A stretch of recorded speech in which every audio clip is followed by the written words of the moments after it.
নমস্কার বন্ধুরা, আলোচিত বিশ্বে সবাইকে স্বাগত। আজ আমরা কথা বলবো ভারতের মহাকাশ গবেষণা সংস্থা বা ইসরোর একটি গুরুত্বপূর্ণ মিশন নিয়ে। 18 মে ইসরো তাদের 101তম মিশনে PSLV C61 রকেটের মাধ্যমে EOS-09 নামে একটি আর্থ অবজারভেশন স্যাটেলাইট লঞ্চ করেছে। কিন্তু দুঃখের বিষয়, এই মিশনটি সফল হয়নি। তবে এই স্যাটেলাইটের তাৎপর্য এবং এর উদ্দেশ্য সম্পর্কে আমরা বিস্তারিত জানব। চলুন তাহলে শুরু করা যাক।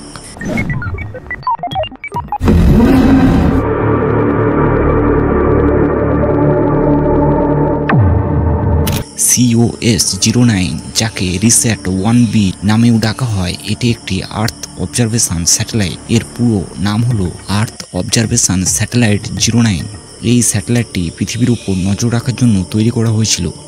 এটি একটি বিশেষ ধরনের ক্যামেরা বা রেডার সিস্টেম ব্যবহার করে, যাকে বলা হয় সিনথেটিক অ্যাপারচার রেডার। এই রেডারের বিশেষত্ব হলো এটি দিন-রাত, ঝড় বৃষ্টি, মেঘলা আকাশ সব পরিস্থিতিতে পৃথিবীর ছবি তুলতে সক্ষম। সাধারণ ক্যামেরা দিয়ে মেঘের আড়ালে বা রাতের অন্ধকারে ছবি তোলা যায় না, কিন্তু এই স্যাটেলাইটের রেডার সিস্টেম এই সমস্যা দূর করে। এই স্যাটেলাইটটির ওজন প্রায় 1696 কিলোগ্রাম এবং এটি সান সিঙ্ক্রোনাস পোলার অরবিট এ পাঠানোর কথা ছিল।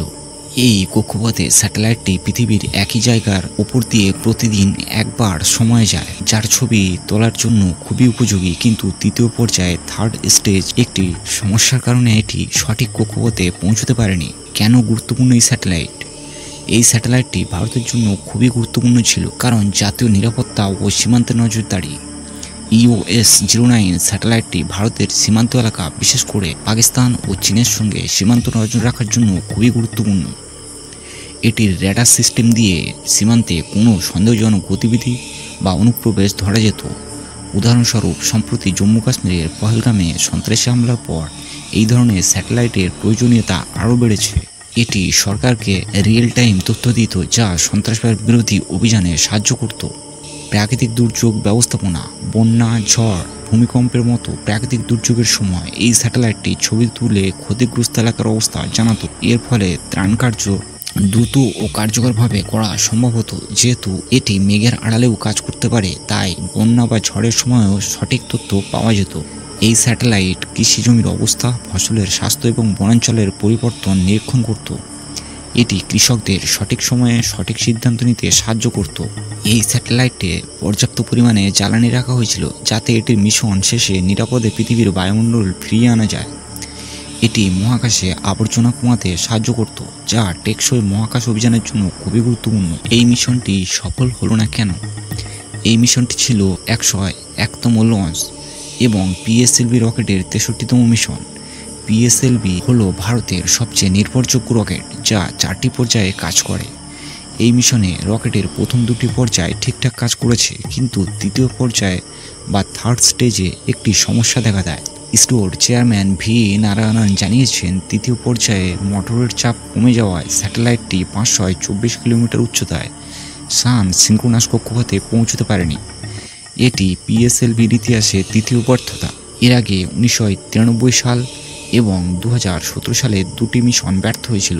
তবে ইসরোর এই ব্যর্থতা থেকে শিক্ষা নিয়ে দ্রুত ফিরে আসার জন্য পরিচিত। তারা ইতিমধ্যেই একটি ফেলিওর অ্যানালাইসিস কমিটি গঠন করেছে, যারা এই সমস্যার কারণ খুঁজে বের করবে। EOS-09-এ 5টি ভিন্ন ইমেজিং মোড ছিল, যা বিভিন্ন ধরনের ছবি তুলতে সক্ষম। উচ্চ রিজলিউশন মোড, ছোট ছোট বস্তু স্পষ্টভাবে দেখার জন্য এটি ব্যবহার করা হতো। ওয়াইড এরিয়া কভারেজ মোড, বড় এলাকার ছবি তোলার জন্য এটি ব্যবহৃত হতো। এই বৈচিত্র্যের কারণে এটি জাতীয় নিরাপত্তা থেকে শুরু করে কৃষি, বন এবং শহর পরিকল্পনার জন্য উপযোগী ছিল।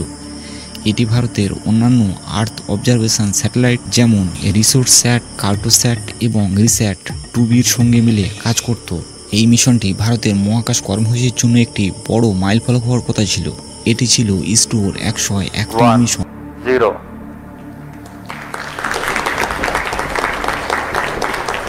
+5 seconds.